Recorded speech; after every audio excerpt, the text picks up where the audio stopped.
Main is story co continuous parts main lixactor hoon. Yahan si script shirukata hoon. The first thing I heard was laughter. Not normal laughter, not the kind people share when someone tells a clever joke. This was the sharp kind, the kind that cuts.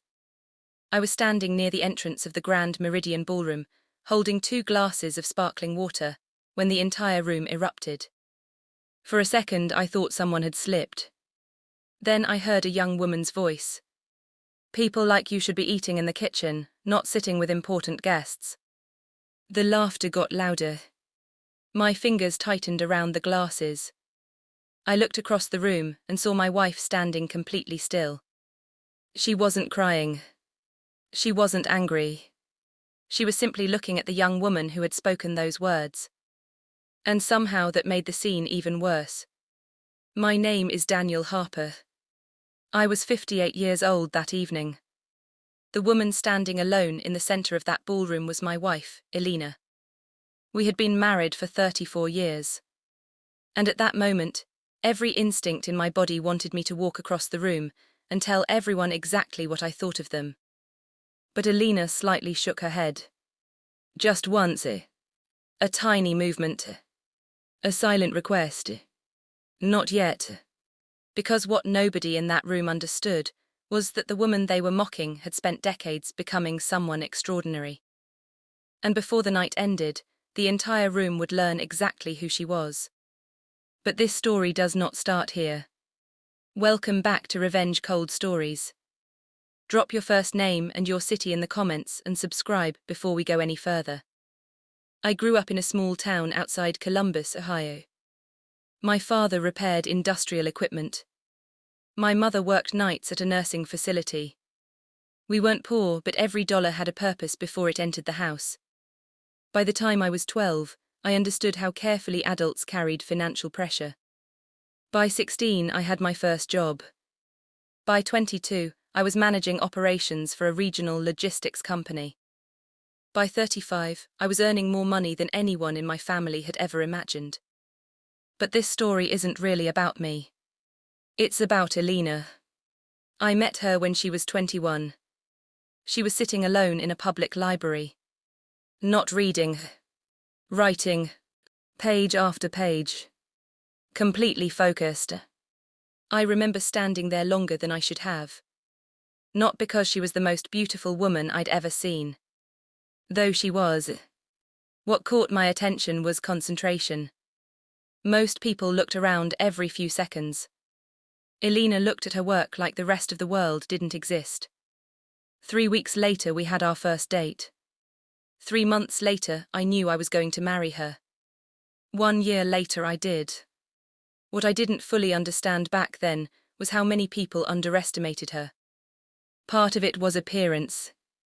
Elena never cared about status symbols. At 30, she dressed exactly the same way she had dressed at 22. Simple clothes. Simple jewelry. Simple habits. If she had a choice between a luxury restaurant and a quiet cafe, she picked the cafe every time. People often mistook simplicity for lack of achievement. That mistake followed her for decades. The strange thing was that Elena never tried to correct anyone. At first I thought it was confidence. Later I realized it was something deeper. She simply didn't need strangers to validate her.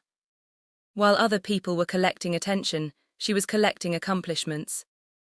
By 42, she had published research papers that were being cited across multiple countries. By 47, she had helped develop educational programs used by thousands of students. By 51, she had quietly become one of the most respected specialists in her field. Most people had never heard her name. The people who mattered had. And that difference would eventually change everything. The irony was that her own family rarely acknowledged any of it. Neither did mine. To them, Elena was still the quiet woman who never talked about herself. Still the woman who showed up early to help clean after gatherings. Still the woman who remembered birthdays and anniversaries. Still the woman who sat at the edge of photographs instead of the center. People become comfortable with the version of you they first meet. Even when reality changes. especially when reality changes. I remember a childhood story Alina once told me. She was 10 years old. Her school held an academic competition. The winner received a scholarship. For weeks she studied every evening. The day results were announced, she finished first among nearly 300 students. When she ran home excited to tell relatives gathered at her grandmother's house, nobody listened. An older cousin had just won a local beauty pageant. Everyone celebrated the cousin. Nobody asked about the scholarship. Nobody asked about the competition. Nobody asked about the achievement. At 10 years old, Alina sat quietly at the kitchen table eating cake, while listening to people praise someone else. Years later she laughed while telling me the story. But I always remembered it. Because something about it felt unfinished. As though life had simply postponed a conversation. And 39 years later, that conversation finally arrived. Our son Michael was 31 when he became engaged. Michael was a good man. Kind. Hard-working. Smart enough to succeed. Humble enough to keep learning. I was proud of him. Alina was proud of him. The problem wasn't Michael. The problem was the family he was marrying into. To be continued. Michael met Vanessa during a corporate fundraising event in Chicago. She was intelligent, ambitious, and exceptionally good at navigating social situations. The first time Alina and I met her, we genuinely liked her. She asked thoughtful questions. She listened carefully. She treated everyone politely. At least that was our first impression. Over the next 18 months, however, small details began to emerge. Nothing dramatic. Nothing obvious. Just patterns. Tiny moments. Comments that sounded harmless if you heard them individually. Comments that became revealing when you heard enough of them. Vanessa had a habit of evaluating people almost immediately. Within minutes of meeting someone, she would decide where they belonged in her mental hierarchy. She never described it that way, of course. Most people who think in hierarchies don't. Instead, she talked about standards. She talked about successful people. She talked about important circles. And slowly I realized something. To Vanessa, status wasn't a result. Status was identity. She believed some people naturally belonged near power. Others naturally belonged near the edges. Once I noticed it, I couldn't stop seeing it. The strange thing was that Michael seemed mostly unaware. Not because he was foolish. Because he was generous. He always assumed the best intentions. If Vanessa made a questionable comment, Michael interpreted it positively. If someone acted arrogantly, Michael assumed they were having a bad day. It was one of the qualities I loved most about my son. Unfortunately, generous people often become targets for less generous people. Vanessa's parents amplified those tendencies. Her father, Richard Collins, was 63. He had built a successful commercial real estate business. Objectively, he deserved respect. He had started with very little and created something substantial. The problem wasn't his success. The problem was what success had convinced him about himself. Richard viewed life as a competition. Every interaction contained winners and losers. Every relationship contained rankings. Every room contained important people and unimportant people. When he entered a restaurant, he immediately noticed who received attention. When he attended events, he immediately identified the wealthiest guests.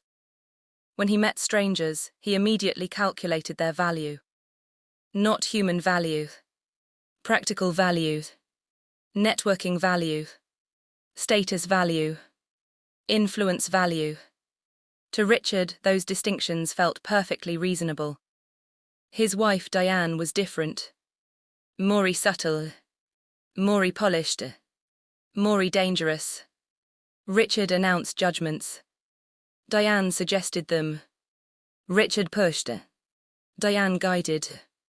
Richard created conflict. Diane created consensus. Together they formed a remarkably effective team. Neither considered themselves cruel. In fact, they genuinely believed they were helping people understand reality. Their worldview was simple. The world respected success. Therefore, successful people deserved greater respect. Everything else followed naturally from that assumption. The first warning sign appeared 6 months before the engagement party. We were having dinner at a restaurant downtown. Nothing fancy. Just a comfortable place with good food. The waiter looked exhausted. He seemed overwhelmed. A large group had arrived unexpectedly.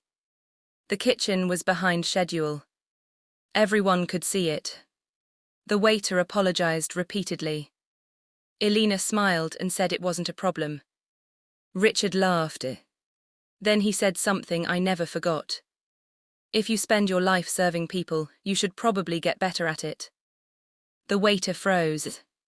Only for a second. Then he forced a smile and walked away. The comment wasn't loud. It wasn't dramatic. But something about it bothered me. Not because of the insult itself. Because of the assumption underneath it. The assumption that another person's profession somehow determined their worth. Elena noticed it too. On the drive home, she looked out the window for a while. Then she quietly said something. The most revealing thing about people is how they treat someone who can't help them. I remembered those words many times later. Especially during the wedding preparations. As the months passed, the Collins family became increasingly involved. Every decision seemed connected to appearances. Venue prestige. Guest status. Social visibility. Photographs. Reputation. Positioning. I lost track of how many conversations included the phrase, important people. Important investors. Important families.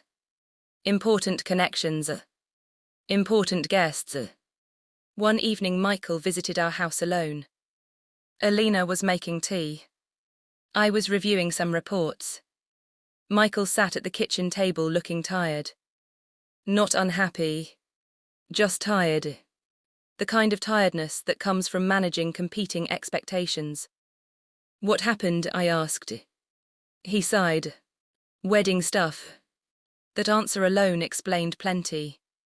Elena placed a cup in front of him. He smiled gratefully. Then he rubbed his forehead. Vanessa's family wants to reorganize the seating chart again. For what reason? Elena asked.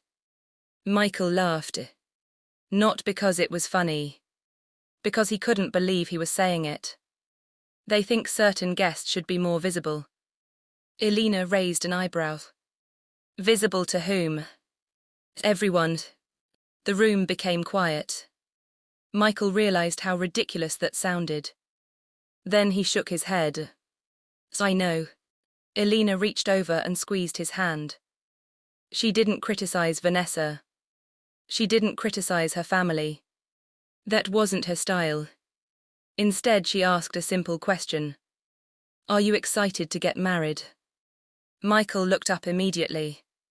This time his smile was genuine. Yes. Then focus on that. For a moment his shoulders relaxed. The pressure disappeared. That was Elena's gift. She reminded people what mattered. The wedding weekend arrived in early spring. Nearly 300 guests attended. Executives, business owners, politicians, investors, friends, extended family. The venue was spectacular.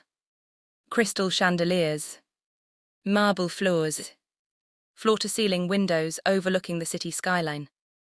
The kind of place designed to impress people before a single word was spoken. Richard loved it. You could see it in his face. He walked through the ballroom like a man inspecting a personal achievement. Every detail reflected his vision. Every decoration reflected his standards. Every guest reinforced his status. By late afternoon, the reception area was already buzzing with conversation. Servers moved between groups carrying trays of drinks. Musicians performed near the entrance. Photographers documented everything. Elena and I arrived 40 minutes early. As usual, she wore a dark navy dress. Simple, elegant, perfectly tailored. No flashy jewelry.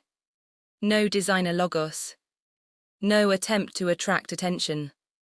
The funny thing was that Elena always looked more distinguished than people trying very hard to look distinguished. Confidence has a different texture. You can feel it, even when someone says nothing. As we entered the ballroom, several guests greeted us warmly. Many knew Michaels. Some knew me. A few recognized Elena from professional conferences. Those interactions were brief.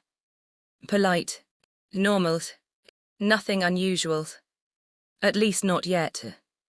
About 20 minutes later, I noticed a small group forming near one of the premium tables. Vanessa stood at the center. Several bridesmaids surrounded her. Diane was nearby. Richard was speaking with investors. At first I paid little attention. Then I saw Vanessa looking toward Elena. The expression on her face felt strange. Evaluating. Measuring. Judging. Elena didn't notice. She was speaking with an elderly couple Michael had invited. Then Vanessa began walking across the room. And everything started moving toward the moment that would change the entire evening. To be continued. Vanessa crossed the ballroom with the effortless confidence of someone who had spent her entire life believing every room belonged to her. The conversations around her seemed to part naturally. Guests smiled. Bridesmaids followed. Several relatives watched curiously. At that moment, Elena was seated at one of the front tables, speaking with Mrs. Henderson, a retired teacher who had known Michael since childhood. They were discussing books. Not business. Not money. Books. That alone tells you a lot about Elena. 300 guests. One of the most expensive receptions I had ever attended. And she was discussing literature with a 74-year-old retired teacher. Vanessa stopped beside the table. Elena looked up and smiled politely. Hello, Vanessa. For a brief second, Vanessa smiled back. Then her eyes moved over Elena's dress. Slowly, deliberately. The room around them seemed to grow quieter. Not silent, but quieter. People sensed something. They just didn't know what. Vanessa tilted her head. Interesting choice. Elena remained calm. What is? The dress. A few nearby guests exchanged glances. Elena looked down at the navy fabric. Then back at Vanessa. I like it. Vanessa laughed softly. Not kindly. The way someone laughs when they believe they're being clever. I'm surprised they let you sit here. Mrs. Henderson frowned. What do you mean?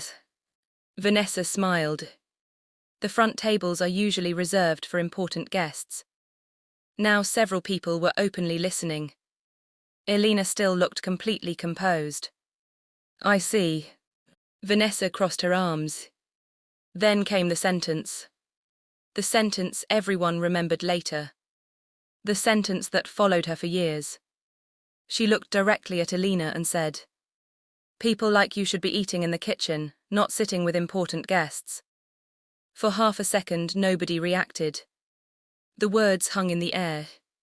Then someone laughed. Then another. Then several more. Some laughed because they agreed. Some laughed because they felt uncomfortable. Some laughed because other people were laughing. Human beings often reveal themselves in groups. The sound spread across the ballroom. And that was the laughter I heard from the entrance. The laughter that made me turn around. The laughter that made my stomach drop. I started walking immediately. Fast, not running, but close. As I approached, I saw Elena standing. Not angry. Not humiliated. Just standing, watching, listening, observing. That worried me more than anything. Because Elena only became that quiet when she was learning something important. I reached her side. The room gradually settled. Vanessa still looked pleased with herself. Richard had finally noticed the gathering. He was approaching. Diane followed behind him. What happened? I asked. Nobody answered immediately. Mrs. Henderson looked furious. One bridesmaid stared at the floor. Another was trying not to smile. Then Vanessa shrugged. We were just discussing seating arrangements. Elena glanced at me. A tiny movement. The same silent message. Not yet. So I stayed quiet. It took every ounce of self-control I possessed. Richard arrived. Everything all right? Vanessa laughed. Of course. Mrs. Henderson stood. No, everything is not all right. The older woman's voice cut through the room. Several conversations stopped entirely. Your daughter just insulted this woman for absolutely no reason. Richard's expression hardened. He looked at Vanessa, then at Elena, then back at Vanessa. And something happened that surprised me. He didn't apologize. He didn't ask for clarification. Instead, he smiled slightly. The same smile people use when they secretly agree with something they shouldn't. It was probably just a misunderstanding. Mrs. Henderson looked disgusted. No, it wasn't. Diane stepped forward smoothly.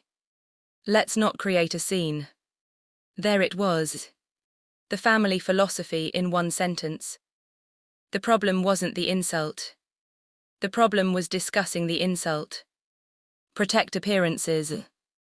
Always protect appearances. Elena finally spoke. Her voice remained calm. I don't wish to create a scene. Diane visibly relaxed. Good. Then Elena added. But I think we've all learned something useful. The words landed differently than people expected. Vanessa's smile faded slightly. Not completely. Just enough. Because Elena didn't sound hurt. She sounded thoughtful. And thoughtful people are difficult to dismiss. For the next 30 minutes, the reception continued. At least on the surface. Music played. Guests mingled. Servers circulated. Photographers worked. But underneath everything, tension remained. People kept glancing toward our table. Whispers traveled. Small groups formed. Questions spread. Many guests assumed the situation was finished. It wasn't. Not even close. About 45 minutes later, the wedding coordinator hurried into the ballroom. I noticed her immediately. Because she looked nervous. Not stressed. Nervous. There's a difference. She approached Richard. Spoke quietly. His eyebrows rose. Then rose again. He looked genuinely surprised. Are you serious? The coordinator nodded. Richard adjusted his jacket. Suddenly looking much more attentive. What happened? Diane asked. Richard lowered his voice. A special guest just arrived. The phrase traveled through nearby conversations almost instantly. A special guest. Important. Unexpected. Powerful. Exactly the kind of thing the Collins family loved. Within minutes, speculation spread throughout the room. A politician. A billionaire. An investor. Nobody seemed certain. Then the ballroom doors opened. And a tall grey-haired man entered. The reaction was immediate. Several executives recognized him at once. One nearly spilled his drink. Another whispered something to his wife. A third straightened so quickly he almost knocked over his chair. I recognized him too. So did Elena. But unlike everyone else, neither of us seemed surprised. Because we already knew him. Not socially. Professionally. His name was Jonathan Mercer. And he was one of the most influential figures. For the next hour, the reception moved forward in a strange kind of silence. Music still played. Servers still carried trays. People still smiled for photographs. But the atmosphere had changed. Everyone could feel it. The confidence that had surrounded the Collins family earlier in the evening had disappeared. Not dramatically. Not all at once. But steadily. Like air leaking from a balloon. Richard spent much of that hour trying to recover control. He moved from group to group. Started conversations. Introduced guests. Told stories. Yet something wasn't working anymore. Because people were no longer paying attention the same way. Earlier they listened because he represented status. Now they were questioning their assumptions about status itself. And once people begin questioning assumptions, old advantages become weaker. Meanwhile, Jonathan remained at our table. Not because he needed to. Because he wanted to. That fact alone created endless speculation. Several guests approached to greet him. Each time, Jonathan politely included Elena in the conversation. Not as an afterthought. As an equal.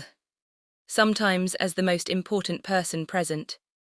I watched executives become visibly nervous when they realized how highly he regarded her. One man nearly choked on his drink when Jonathan said, "I learned more from Elena in 2 meetings than I learned from some consultants in 2 years." The executive laughed awkwardly. Jonathan wasn't joking. That made it worse. Across the ballroom, Vanessa sat with several bridesmaids. Gone was the confident woman who had delivered that cruel comment. Now she looked overwhelmed. One of the bridesmaids whispered something. Vanessa shook her head. Another spoke. Again she shook her head. I wasn't close enough to hear. I didn't need to. Her expression explained everything. For the first time all evening, she was confronting a possibility she had never seriously considered. The possibility that she wasn't as good at judging people as she believed. That realization can be painful. Especially for people who build their identities around judgment. Eventually, Michael found me near the edge of the ballroom. He looked exhausted. Not angry. Heartbroken. There is a difference. Anger seeks action. Heartbreak seeks understanding.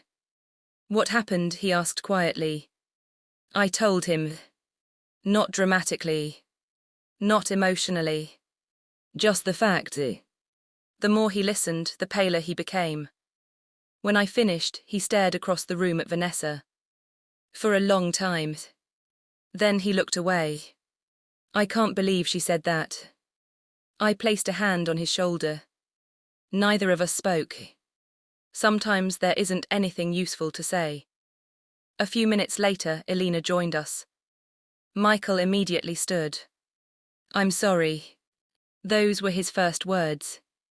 Not defensive. Not complicated. Just sincere. I'm sorry.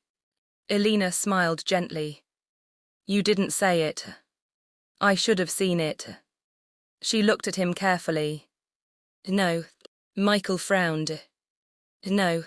No one reveals their entire character at once. He thought about that. Then nodded slowly. Because she was right.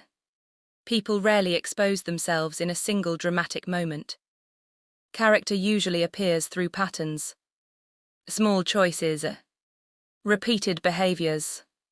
Tiny signals ignored until they become impossible to ignore. The wedding dinner began shortly afterward. 300 guests took their seats. Conversations resumed. But once again, things felt different. The Collins family occupied the center table. Traditionally the most prestigious location. Yet for the first time all evening, that table seemed isolated. Not physically. Socially.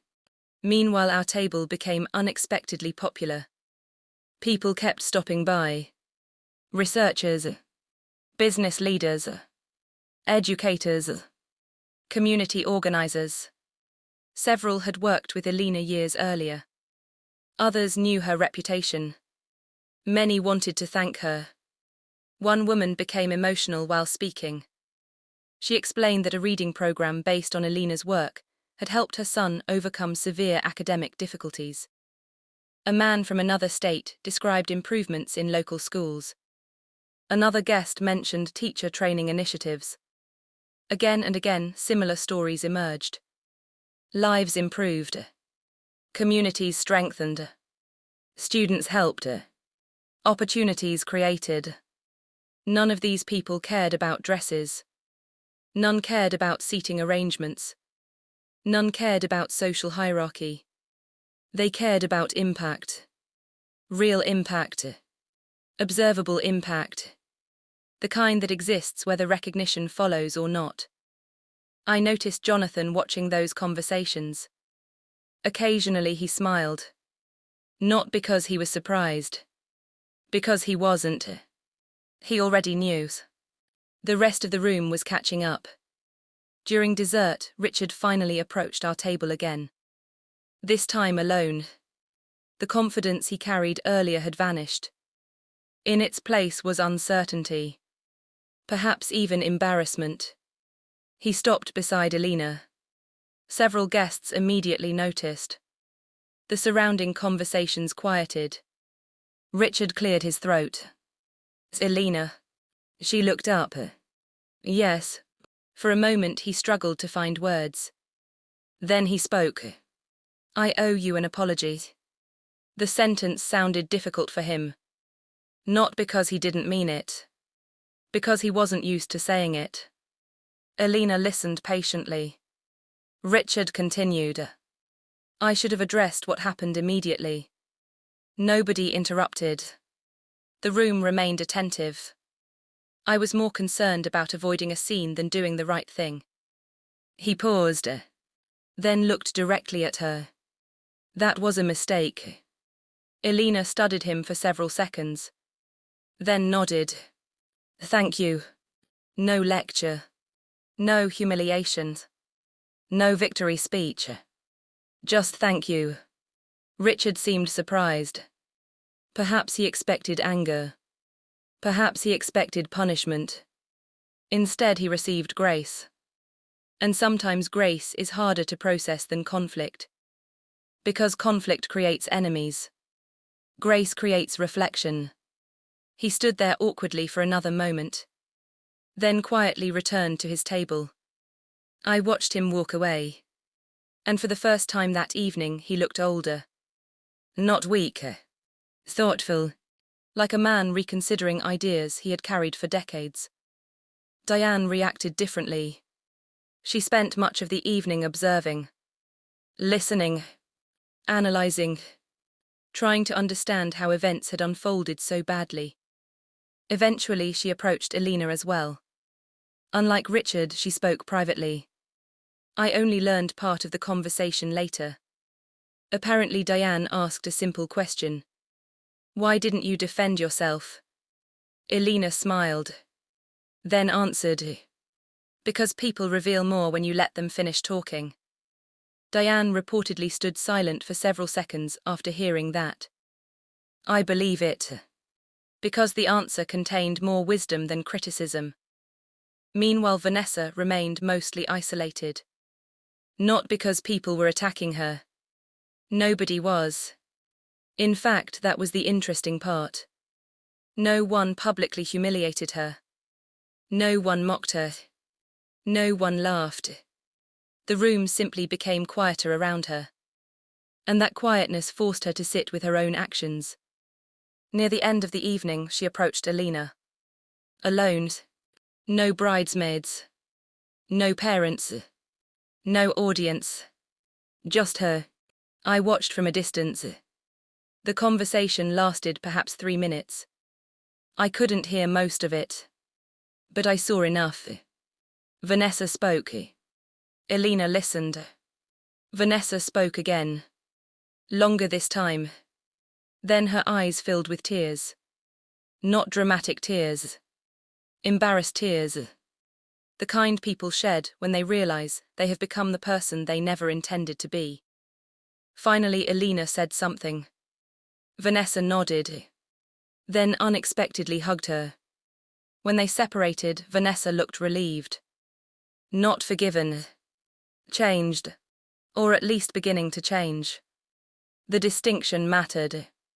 Forgiveness can be given instantly. Growth takes longer. Much longer. As the reception ended, guests began leaving. Cars arrived. Valets worked. Music faded. The ballroom slowly emptied. Jonathan prepared to leave as well. Before departing, he shook my hand. Then looked at Elena. Still hiding. Elena laughed. Still late. He grinned.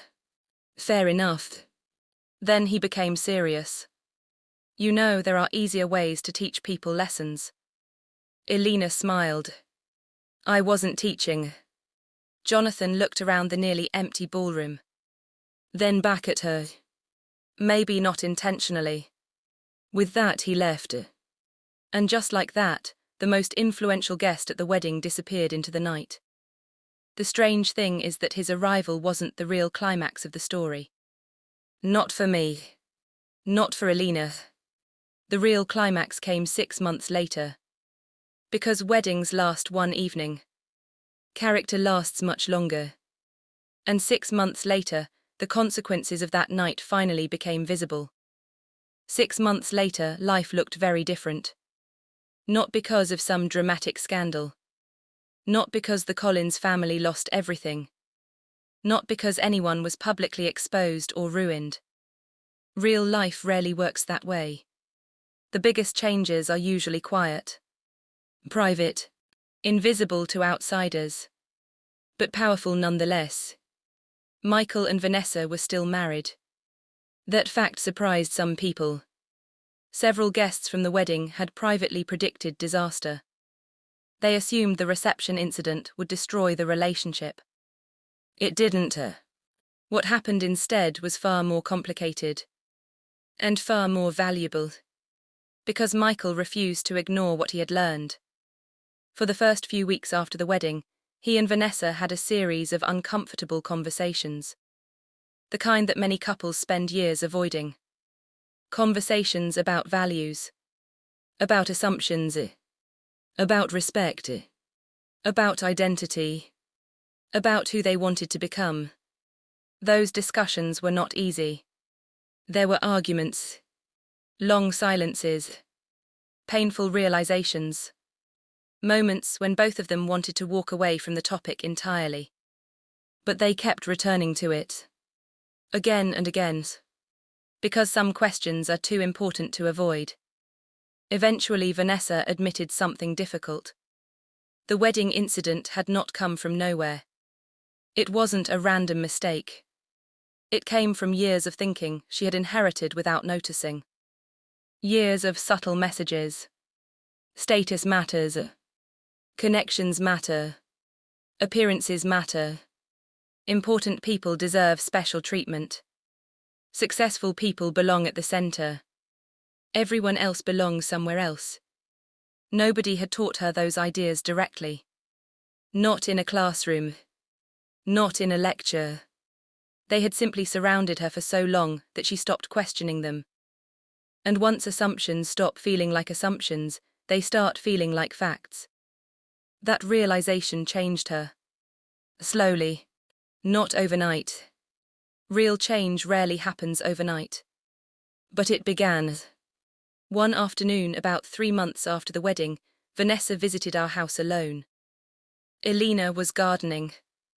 I was repairing a fence panel.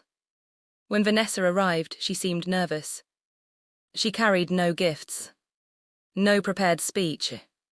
Just nervousness. Sometimes that's a good sign. It means a person isn't trying to manage perception. They're trying to tell the truth. She sat with Elena on the back porch for nearly 2 hours. I intentionally stayed away. Later that evening, I asked Elena how it went. She smiled.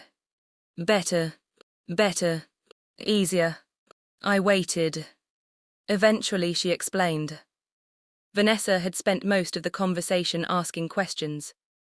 Not defending herself. Not explaining herself. Asking questions. About Elena's work. About her career. About her childhood. About the scholarship story Elena had told me years earlier. About the people who underestimated her. About why she never seemed bitter. At one point, Vanessa reportedly asked something that stayed with me. Didn't you ever want to prove people wrong? Elena thought for a moment before answering. Then she said, No. Vanessa looked confused. No, I wanted to prove myself right. That answer changed something. Because proving people wrong keeps your attention focused on them. Proving yourself right keeps your attention focused on growth. The difference sounds small.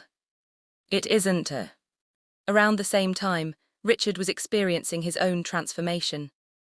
Again, not dramatic. Not public. Private. A few months after the wedding, he invited me to lunch. Just the two of us. That alone was unusual. Throughout the years, our conversations had always included business, family, or social events. This felt different. He seemed thoughtful. Less certain. Less eager to impress. Halfway through lunch, he asked me a question. When did you realize how accomplished Elena was? I nearly laughed. The question itself revealed so much. When I met her. Richard frowned. That quickly. Not because of her resume. I took a sip of coffee. Because of how she thought. He listened carefully. I continued. Achievements change over time, intelligence deepens, character reveals itself, but the way someone thinks. I shrugged. You can see that early. Richard looked down at the table. For a while he said nothing. Then he admitted something surprising. I spent 30 years believing success made me good at judging people. I waited. He sighed. The wedding made me realize those are different skills. I nodded. Because they are. Extremely different. Success can teach many lessons. It can also hide weaknesses. Especially when people stop challenging your assumptions. For several minutes we sat quietly. Then Richard smiled. Not proudly. Almost sadly. You know what bothers me most? What? The insult wasn't the worst part. I raised an eyebrow. No. He looked out the window. The worst part was that it sounded reasonable to me for a few seconds. That honesty impressed me. Because real growth begins when people become uncomfortable with their own behavior. Not just other people's behavior. Their own. Meanwhile, Elena's professional life continued exactly as before. That was perhaps the funniest part of the entire story. The wedding changed everything for some people. It changed almost nothing for her. She still woke up early. Still worked long hours. Still mentored younger researchers. Still preferred quiet restaurants. Still forgot where she left her reading glasses. Still spent weekends helping local educational programs. Still avoided attention whenever possible. Recognition had never been her destination. It was merely something that occasionally appeared along the road. About 6 months after the wedding, Elena received a major award. A national award. The kind that attracts media coverage. The kind that generates speeches and ceremonies. The kind many people spend entire careers pursuing. She almost declined it. That didn't surprise me. What surprised me was how much effort it took to convince her to attend. The ceremony was held in Washington. Several hundred guests attended. Researchers, educators, policy leaders, community advocates, journalists. The room was filled with accomplished people. And unlike the wedding reception, nobody cared about seating charts. Nobody cared about designer labels. Nobody cared about social ranking. They cared about contributions. Impact. Result. When Alina's name was announced, the audience stood. Not politely. Immediately. The standing ovation lasted nearly a minute. I watched people applaud work that had improved countless lives. I watched students thank her. Teachers thank her. Administrators thank her. Parents thank her. And I remembered that ballroom 6 months earlier. The laughter. The assumptions. The comment about kitchens. The obsession with important guests. What struck me wasn't how wrong those people had been about Alina. What struck me was how small their definition of importance had been. Because importance isn't determined by visibility. Visibility is easy. Importance is harder. Anyone can attract attention.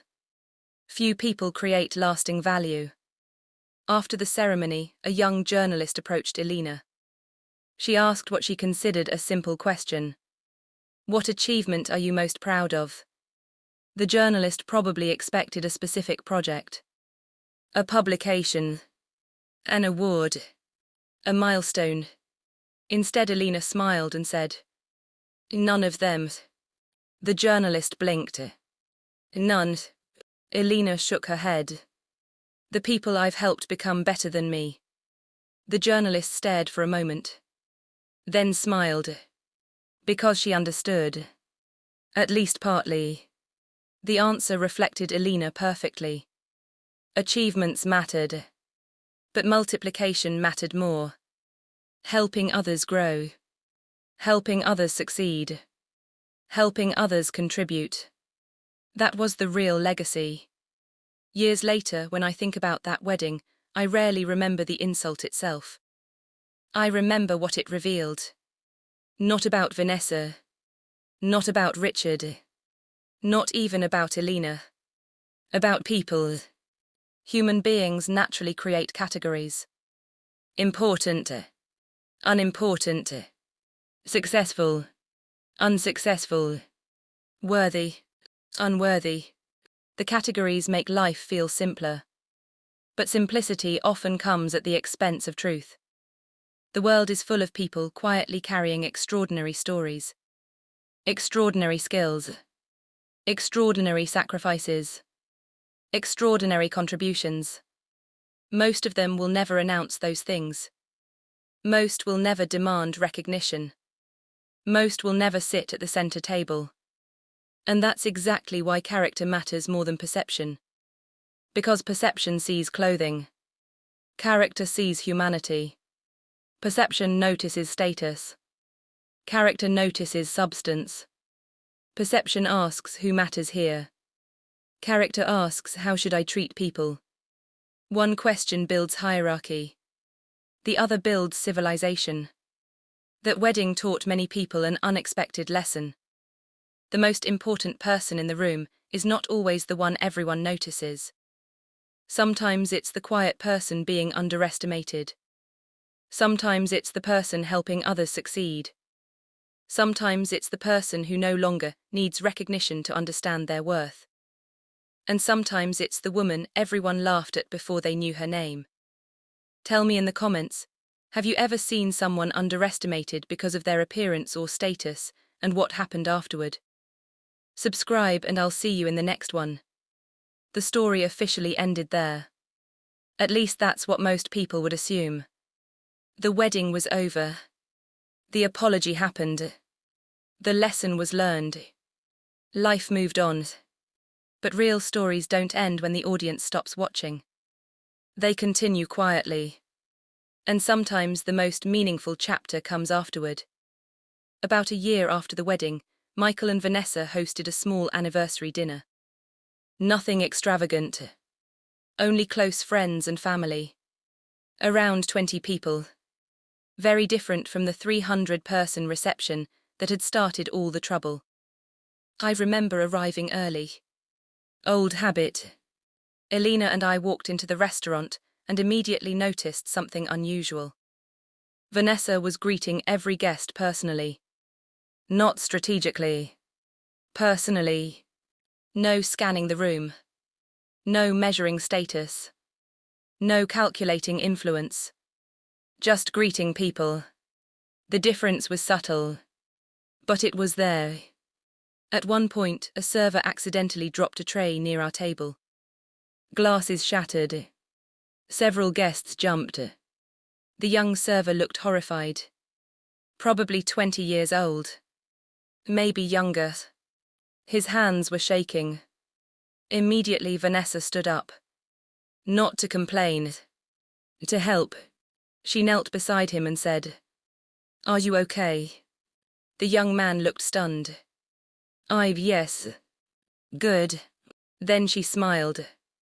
"We can replace glasses, we can't replace people." The sentence was simple. Most guests barely noticed it. I did. Because 1 year earlier she would have reacted differently. Growth rarely announces itself. It appears in moments like that. Small moments.